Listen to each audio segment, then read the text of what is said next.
ان تمسسکم حسنۃ تسؤہم وان تصبکم سیئۃ یفرحوا بها وان تصبروا وتتقوا لا یضرکم کیدہم شیئا ان اللہ بما یعملون محیط۔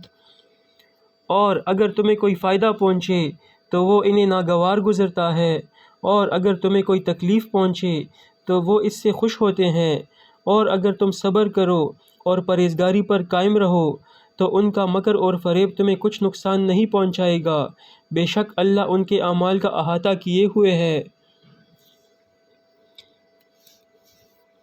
وَإِذْ غَدَوْتَ مِنْ أَهْلِكَ تُبَوِّئُ الْمُؤْمِنِينَ مَقَاعِدَ لِلْقِتَالِ وَاللَّهُ سَمِيعٌ عَلِيمٌ۔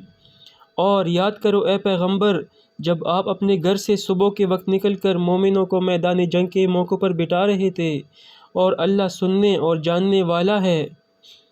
صدق اللہ العظیم۔